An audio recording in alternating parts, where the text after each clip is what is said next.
일반적인 직장인이 무턱대고 보험을 가입한다? 절대 그런 일이 있어서는 안 된다. 오늘 보험료 몇 %가 적당한지 말씀드린다고 했죠. 자, 순수 보험을 기준으로 소득의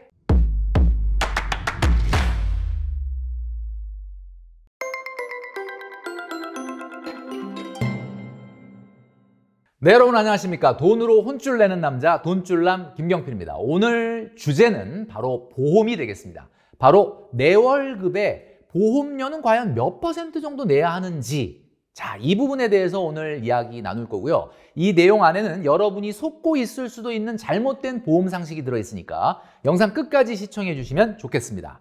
자, 보험 많은 분들이 가입을 하는데 과연 가장 궁금해하는 게, 또 가장 많이 받는 질문 중에 하나가 보험 가입 도대체 어느 정도까지 해야 되느냐라는 질문을 많이 받습니다. 자, 여러분 한번 제가 그림을 보여드릴게요. 자, 우리가 자동차를 타면 많은 분들이 보험은 많을수록 좋다 이렇게 생각하는 분들이 있는데, 뭐 당연히 보험 많으면 좋죠. 예. 근데 당연히 이게 비용이 드니까 우리가 어디까지 들어야 될지 굉장히 헷갈려 하시는 분들이 많다는 건데, 자, 우리가 차를 탔을 때 당연히 안전벨트 이렇게 매시죠? 예, 이건 뭐 당연한 기본적인 안전에 대한 기본이죠.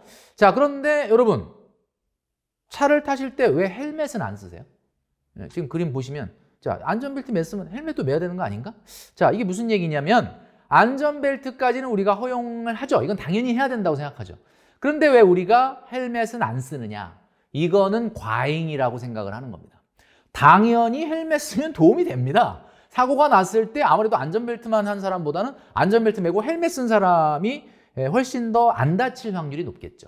자, 이게 뭘 얘기하는 거냐? 그래서 보험이라는 것은 당연히 비용 관계없이 조금 많이 들 수 있다면 좋지요. 그러나 우리가 적절한 수준이 반드시 필요한데, 그 적절한 수준이 무엇인지를 오늘 말씀드리려고 하는 거죠. 자, 보험은 말이죠. 여러분 이렇게 기억을 하셔야 됩니다. 보험은 경제력을 보호하는 프로그램이다 라는 겁니다. 그러니까 무슨 얘기냐? 결국 가입자를 보호하는 게 아니라요, 가입자의 배우자나 가족을 보호하는 프로그램이다 라는 겁니다. 많은 분들이 이렇게 생각해요. 우리 사랑하는 우리 아이를 위해서 막 보험을 잔뜩 가입하시는데, 아니, 아이를 보호하는 게 아니에요. 그러니까 보험은 가입자를 보호하는 게 아니라는 거죠. 자, 그래서 여기 세 식구가 있는데 아빠, 엄마, 자녀가 있지 않습니까? 근데 이 집이 만약에 외벌이라고 생각을 해보세요. 외벌이. 그러면 어때요? 우리 아빠가 주된 경제원이죠. 자, 그렇다면 우리 가족의 행복을 지키기 위해서는 이 주된 경제원이 가장 큰 보호막이 필요합니다. 이렇게 커다랗게 보호막을 쳐야 되는 거죠. 그러니까 아빠가 만약에 아프거나 또는 경제적인 유고 상황이 생겨가지고 우리 가족들을 지킬 수 없는 상황이 생겼을 때는 우리 자녀와 엄마의 우리 가족, 사랑하는 가족이 경제적으로 힘들어지는 거 아닙니까? 자, 그래서 아빠가 보험을 가장 많이 들어야 되는 거예요. 그 다음에 엄마가 외벌이라 하더라도 집안에서 하는 일이 있잖아요. 그 엄마의 집안일, 아이를 키우는 엄마의 일을 우리가 경제적으로 환산한다 그러면 엄청나거든요. 그러니까 사실은 그 두 번째로 엄마를 보호해야 되는 거죠. 자, 그리고도 돈이 남는다, 여유가 있다, 우리가 예산이 있다 그러면 이제 아이도 보호하는 프로그램을 만들면, 그러니까 솔직히 말하면 그냥 아이는 실손만 있으면 되는 거죠. 아이한테 너무 많은 보험을 가입하는 것은 이건 잘못된 거다라는 부분을 꼭 말씀드립니다. 자, 그러니까 한마디로 보험은 가입자가 아닌 가입자의 가족을 보호하는 프로그램이다라는 것을 기억하시면 보험을 정리하시는데 굉장히 도움이 될 것이다. 자, 우리가 보험을 다시 살펴보게 되는 이유가 있는데, 방송을 이렇게 TV 채널을 돌리다 보면 보험 관련된 방송을 너무 많이 보게 됩니다. 그래서 이런 분들, 전문가분들이라고 하는 분들이 나와서 이야기를 하게 되는 거죠. 자, 그런데 당신의 보험에 문제가 있다, 이런 말을 하죠. 그럼 갑자기 채널 돌리다가 나의 보험에 무슨 문제가 있지? 이러면서 아무래도 보게 된다는 거예요. 무료 상담. 자, 근데 당신의 보험에 문제가 있다? 그 본인들이 가입시켜 놓고 문제가 있다 그러니까 하여튼 좀 약간 이상하긴 한데, 아무튼 보게 됩니다. 자, 그래서 이 보험 방송에서 자주 나오는 이야기를 통해서 우리가 보험에 어떤 것들이 잘못되고 절대 무엇을 하면 안 되는지에 대해서 지금 말씀을 드리려고 하는 거예요. 자, 방송에 보니까 이런 내용이 나옵니다. 자, 41세의 가장인데 한 달에 430만 원 정도의 소득이 있고 금쪽 같은 두 딸을 위해서 적금을 가입할 예정이라고 합니다. 자, 그런데 사망보장이 부족하다는 말을 들고 고민을 하기 시작했다, 이런 이야기죠.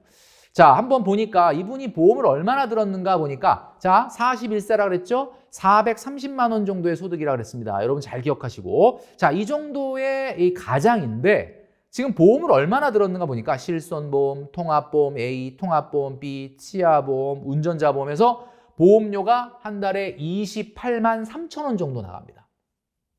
자, 그럼 여러분 한번 생각해 보세요. 배우자분도 보험이 있겠죠. 자녀도 보험이 있겠죠. 그렇게 따진다면 이분은 보험료가 상당할 거라고 보는데 본인 보험료만 지금 소득의 몇 퍼센트냐? 7%다라는 거죠. 어떻습니까, 여러분? 자, 그런데 이 방송에서 뭐라고 그러냐면 와, 보험료는 매우 적정하네요 라고 얘기합니다.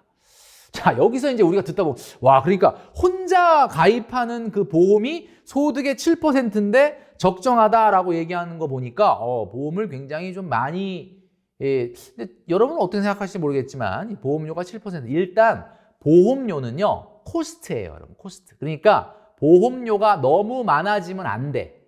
자, 그런데 보험을 판매하시는 경우에는 우리가 보험을 좀 더 작게 보이게 하기 위해서는 이게 코스트가 아니라 저축이다라고 하는 느낌을 줘야만 이게 코스트가 아니고 저축도 되는 거야 라고 생각하고 많이 늘 수밖에 없겠지 않습니까? 그러니까 한마디로 이 보험료가 적정하다라고 얘기하는 이유는 이게 저축의 의미도 있다라는 어떤 뉘앙스를 지금 풍기는 거죠. 근데 사실 그렇지 않습니다, 여러분. 자, 그러다 보니까 어떻습니까? 라고 전문가한테 얘기 들으니까 이 가정의 보험료 7%를 보고 가장 혼자 7% 보고 뭐라고 하냐면 투자 전략이 잘못됐다 이렇게 얘기합니다. 아니, 그러니까 보험을 투자로 얘기하고 있어 지금. 그 보면 여러분 한번 보세요. 투자 전략이 잘못됐대. 아니, 보험 드는데 무슨 투자 전략이 잘못됐지? 자, 좀 더 내용을 지켜보니까 뭐라고 되냐면 이런 식으로 보험을 가입하면 파산 확정이다 이렇게 얘기합니다. 무서워요. 얘기 듣다 보면 이게 진짜 너무 무서워. 이렇게 보험을 들면 파산 확정이래. 예, 파산 확정. 이거 왜 자꾸 이런 얘기를 하나 봤더니 결국 무슨 얘기를 하려고 그러냐면 굉장히 심각한 상황이라고 하면서 만기를 짧게 가입했다라는 거죠. 여러분, 만기, 요즘 100세 시대잖아요. 그러니까 만기를 짧게 가입했다고 하면서 이런 상태로 가면 파산하게 된다. 파산 확정이다. 심각한 상황이다. 이렇게 얘기를 하는 거죠. 자, 그런데 여러분 한번 생각해 보십시오. 만기가 지금 이 사람이 90세라는 걸 지적을 하고 있는 거예요. 왜 만기 90세를 들었느냐? 만기 100세를 들어야지. 이거 심각하다. 지금 이런 얘기를 하는 건데 여러분, 이게 수긍이 가십니까? 예, 여러분, 항상 우리가 경제를 논할 때 따져야 되는 것은 뭐냐면 화폐의 가치라는 걸 따져야 되죠. 자, 이분이 90세까지 만기라서 심각한 상황이다? 저는 동의하기가 어렵습니다. 자, 한번 볼까요? 암진단 금액에 3천만 원이 있습니다. 여러분, 3천만 원이 암진단 금액이면 굉장히 큰 금액이죠. 3천만 원이라는 돈은 이렇게 아주 큰 것처럼 느껴지지 않지만 암이라고 하는 질병이 생겨서 내가 회사를 못 나갈 정도로 뭔가 경제적 공백이 생겼다라고 했을 때 3천만 원이라는 돈은 굉장히 큰 돈입니다. 자, 그럼 이 3천만 원의 가치는 어떻게 계산을 하죠? 3천만 원 나누기 어떻게 해야 돼요? 인플레이션, 1 플러스 인플레이션의 경과년수 승으로 계산을 해야 됩니다. 그러니까 지금 3천만 원은 나한테 어떤 가치를 갖냐? 그냥 3천만 원이에요. 자, 그런데 이분이 나이가 41세라고 했는데 이 보험 전문가가 뭐라고 지적을 하고 있냐면 야, 90세 이후에 암 걸리면 어떡하려고 이걸 왜 만기 90세로 들었냐? 빨리 이 보험을 깨고 빨리 지금 100세로 갈아타야 된다. 이 얘기를 하시는 건데 그러면 이분이 91세, 90세가 됐을 때에 이 3천만 원의 화폐 가치는 얼마나 될까요? 한번 볼까요, 여러분? 3천만 원 1 플러스 인플레이션의 경과년수니까 이분이 41세면 90세까지 49년 남은 거 아닙니까? 자, 그러면 인플레이션이 여러분 요즘 몇 퍼센트 돼요? 뭐 지지난달 같은 경우 우리나라 6.3%인데 뭐 항상 그렇게 높을 건 아니니까 조금 낮춰서 보면 한 3, 4%? 이 정도로 본다면 4% 정도로 한번 볼까요? 4%? 4% 정도로 보면 1.1 플러스 0.04의 49승입니다. 그죠? 자, 요렇게 계산하면 얼마가 되느냐? 화폐 가치가 439만 원이 됩니다. 그러니까 지금 정도 인플레이션으로 4%만 봤어도 90세에 이분이 만약에 암의 진단을 받으면 지금 받을 수 있는 현재 화폐 가치로 한 400만 원 돈 정도 되는 돈을 받는다는 얘기예요. 그러니까 이게 무슨 얘기냐면 물론 보험이라는 게 뭐 439만 원 안 나오는 것보다 뭐 나오는 게 좋긴 하죠. 근데 문제는 보험은 가장 중요한 게 적정성이라는 겁니다, 여러분. 적정성이 뭐예요? 보험의 가치가 있어야 되거든요. 3천만 원은 굉장히 큰 돈이지만 439만 원이라는 거는 뭐 사실 있어도 그만 없어도 그만. 뭐 나오면 좋겠지만 그게 결정적인 역할을 하지 않는다. 그러니까 이게 무슨 얘기냐면 무턱대고 100세 만기, 110세 만기가 무조건 좋은 게 아닙니다, 여러분. 그래서 자꾸 우리가 보험에서 보면 비갱신형을 권유하잖아요. 비갱신형. 자, 이 비갱신형이라는 게 어떤 거냐? 한번 여러분 살펴보도록 하겠습니다. 자, 보험은 세 가지가 하락하는 거다라고 얘기하는데 첫 번째는 뭐가 하락하죠? 시간이 가면 갈수록 보험금의 가치가 하락합니다. 좀 전에 봤죠? 3천만 원이던 것이 한 400만 원 돈밖에 안 되잖아. 예. 보험금의 가치가 이렇게 떨어지는 거예요.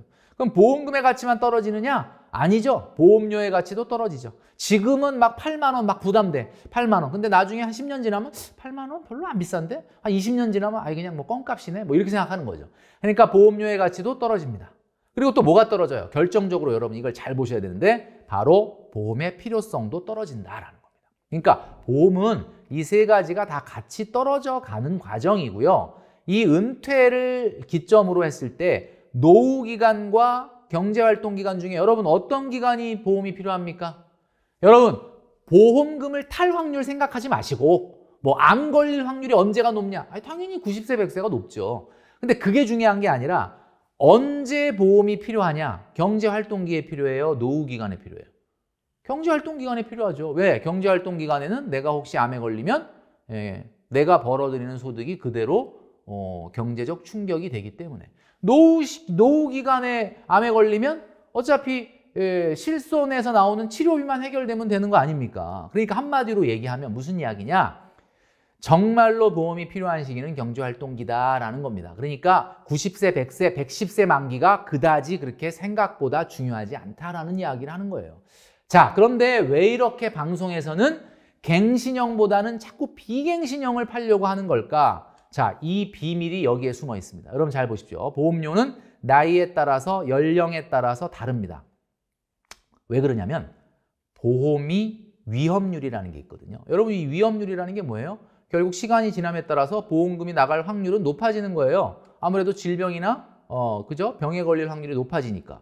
자, 그러면 보험료는 어떻게 해야 되느냐? 자, 나이에 맞게 20대는 20대에 맞게 30대는 30대에 맞게 지금 보여드리는 것처럼 이렇게 보험료를 많이 내야 될 땐 많이 내고 적게 내야 될 땐 적게 내야 되는 것이 이게 사실은 어떻게 보면은 자연 보험료 증가 방식이라고 봐야 되겠죠. 그런데 지금 갱신형이 아닌 비갱신형이라는 것은 이렇게 올라가는 위험률의 중간 허리를 딱 잘라가지고 미리 그냥 돈을 많이 받는 거예요. 평균 보험료 방식이라고 하죠.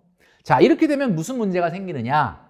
결국 젊은 시절인 20대, 30대, 40대, 50대 때는 내가 굳이 그렇게 많은 돈을 내야 될 필요도 없는 돈을 미리 땡겨서 돈을 납입을 하는 겁니다. 자, 그러니까 무조건 비갱신형이 유리하다, 갱신형이 유리하다가 아닌 거고 사실은 수학적으로 봤을 때 여러분 갱신형과 비갱신형은요 수학적으로 같은 금액입니다. 여러분 그거 아셨어요? 같은 금액을 내는 거예요. 현재 화폐 가치로. 그런데 어떤 경우에는 갱신형이 유리하고 어떤 경우는 비갱신형이 유리할까? 한번 여러분 잘 생각해 보십시오. 내가 연예인이야. 내가 스포츠맨이야. 지금 엄청나게 돈을 잘 벌어. 근데 나는 미래가 기약되어 있지 않아. 그런 경우는 당연히 비갱신형이 유리하죠. 그러나 나는 앞으로 소득도 증가하고 최소한 20년, 30년 정도를 경제활동을 한다라고 본다면 반드시 비갱신형이 유리한 게 아니다라는 겁니다. 그렇기 때문에 일반적인 직장인이 무턱대고 비갱신형 보험을 가입한다? 절대 그런 일이 있어서는 안 된다. 이렇게 가입하시면 안 된다라는 부분을 꼭 말씀드리고 싶습니다. 자, 그렇게 되면 초반에 보험료를 많이 납입함으로써 초반에 목돈 형성에 방해가 될 수 있다라는 거죠. 자, 그래서 여러분 말씀드렸던 것처럼 보험은 말이죠. 바로 피보험 이익이 있을 때 가입을 해야 된다라는 겁니다. 피보험 이익이라는 게 뭐냐? 바로 경제활동 기간이 피보험 이익이 크고 노후 기간에는 피보험 이익이 적다. 이런 얘기죠. 보험금을 탈 확률은 나이 먹어서 탈 확률이 높지만 나이 먹어서 타는 보험금은 여러분들한테 별로 도움이 되지 않는다라는 겁니다.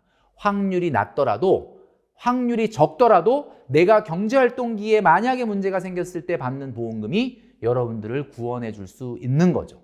자, 그렇기 때문에 무턱대고 20, 30년 경제활동을 하는 사람이 비갱신형으로 너무 과다한 보험료를 내는 것은 절대 안 된다라는 부분을 말씀드리면서 오늘 말씀드린 내용을 원칙으로 정리하면서 영상을 마무리 짓도록 하겠습니다. 자, 첫 번째 원칙.